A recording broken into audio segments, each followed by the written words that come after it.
Hello, and welcome to Twisted Tines Garden. I'm Jason. I'm Laurie. We want to take you on an introductory garden tour. Before we do, make sure to click like and subscribe and follow us on Instagram at Twisted Tines Garden. And here we are entering in through the side gate into the backyard. When we first come in, you will see to my right is a lilac bush. It's getting a little crazy, so we'll have to trim that back.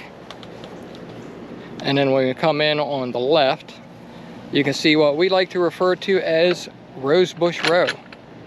Starting off, we have a hydrangea. This is one of the ones. It's not the big poofy bald one, but it'll have the little blue flowers. Continuing along, several rose bushes. This is one of the pink varieties. We're not sure what these are because they were planted before we moved in. Various types of hostas throughout. Some variegated, some darker. We also have some more pink roses. These are a little lighter pink than the others. And down here you can see these are black-eyed Susans. They haven't quite bloomed yet. It won't be too much longer. They'll be popping out.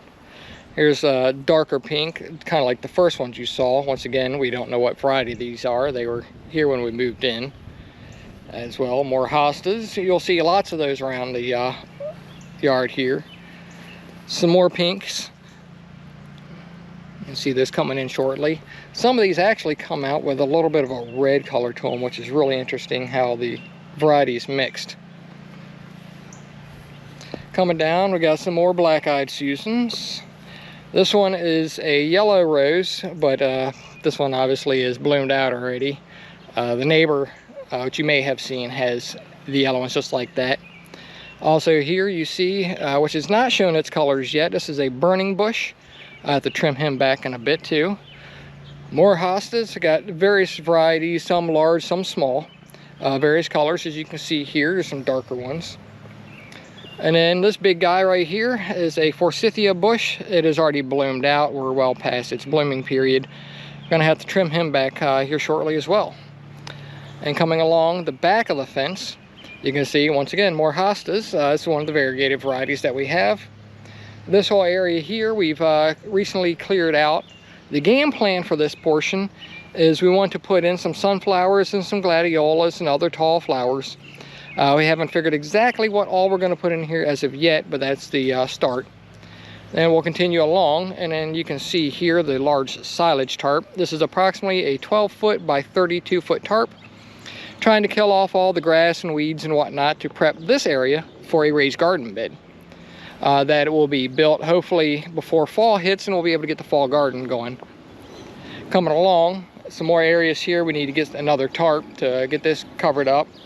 Some variegated lorope here. This is all going to get moved at some point in the near future, so we can get this tarped off and prepped for later on. As we come a little farther, you can see we have a bunch of daylilies here. There are also daffodils in here at one time. There's other types of lilies, some purple ones that are mixed in.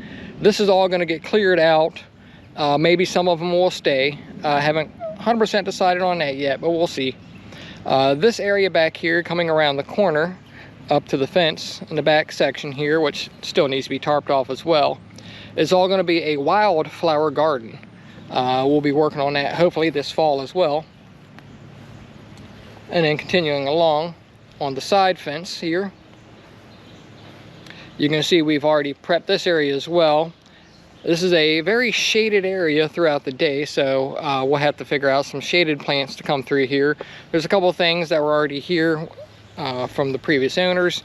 Not 100% sure what these guys are yet, but we may leave them there just for this year.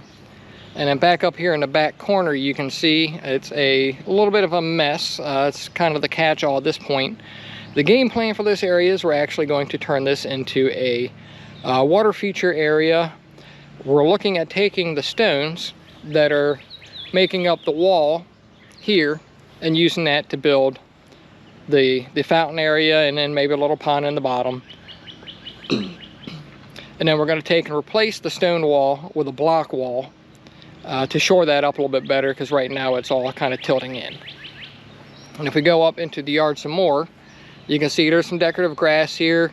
I'm hoping to keep a little bit of that to put that into the water feature area, but we haven't decided how much of that we're going to keep or if we're going to go with a smaller variety. Also here you can see are a couple of azaleas. They've already bloomed out. You can see by all the brown, the flowers have died back. A couple of different colors there. I believe it was a darker red and I think a pink. You can also see here we have the rhododendrons, which have also already bloomed out. Some dead leaves here that I need to trim off and clean that up a little bit. And as we come around, got some straw bales here. These were used during Halloween for out front. Had pumpkins and whatnot on there, but I'm going to keep those and actually use those in the raised garden bed to help fill in the bottom. And then we'll come around here by the hot tub. You can see we have some more lilies here, and they'll continue along into this section. This whole area, hopefully we'll have this all mulched up soon.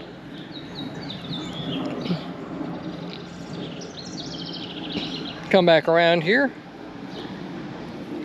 in the pinky purplish pot here. We have some irises that came from my mother-in-law's house, and then the irises that are planted in the ground here came from my aunt's house down in North Carolina. We like to transplant whenever we can from others who are overrun and need to be thinned out. You can see here we also have some cone flowers. We have a couple goldfinches that come through here on a regular. They love coming in and taking care of the coneflowers. And then coming in, this is one of Laurie's favorites. This is the lamb's ear. You can see a little bit of the purple flowers on there. These will get fairly tall, the flowers, and you can see Mr. Bumblebee there just getting about. More coneflowers, more lamb's ear. And as well as we come along, plenty more hostas. And some more lorope here, the variegated style. And this zone here, we're actually going to be clearing all this out in hopes to take and create a pathway between the patio into the middle of the yard, where at some point in the future we're looking at maybe putting in a fire pit. So we'll come back around this way to the left. And you can see the garden trellis here. It's got some gates on it. The game plan for this garden trellis is we're actually going to take and use this as an entryway into the raised garden bed. I'm going to follow along the patio here. You can see we have a couple of different garden tower types here. On your right, you can see the green stalk. This is one of the ones we picked up during the sales that Greenstalk was having. I believe it was St. Patty's Day. On the left, you can see the terracotta colored one is what's called the Garden Tower Project. We were planning to use this one this year for strawberries, but we end up being a little bit late on getting the strawberries to get that planted in. In between, in this section here, this is a temporary location. More hostas and some variegated lorope here, which all needs to be cleared out at some point in the future and put them into their new homes. Just haven't decided where they're going to go as of yet. Now you can see on the patio here we have a couple of different things. First, starting off is some sunflowers that we're going to be planting in the back. A couple of different varieties. Some Evening Sun, the Gaudy Honey Bear, and the Van Gogh mix from Sunflower Steve. I'll put a link down in the description for his site. And if you look really close, you can see we're starting to get a couple little sprouts in here. So hopefully it won't be too much longer. Those will be ready to get planted. You can also see we have a couple feeders here for the hummingbirds. We got to get those cleaned out and refilled. And the two pots sitting here, the tannish color one and the pink one, have a couple different types of tomatoes in here. We actually got those from my in-laws, Laurie's parents' neighbor. A couple extra tomatoes that she had that she didn't have room for. I believe one is a Cherokee purple and the other is some type of cherry tomato, if I recall correctly. And fussing out the door at us is our little girl Bella. Say hello, Bella. And then we'll come back around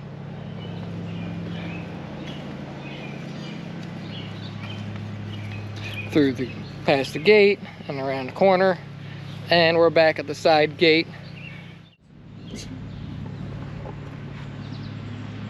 And that concludes the garden tour of the backyard. Once again, this is Twisted Tines Garden, and I'm Jason. I'm Laurie, and if you haven't done so already, be sure to click that like and subscribe button. Click on the bell also to get notifications for any new content, and follow us on Instagram at Twisted Tines Garden. Thank you for joining us. Catch you next time.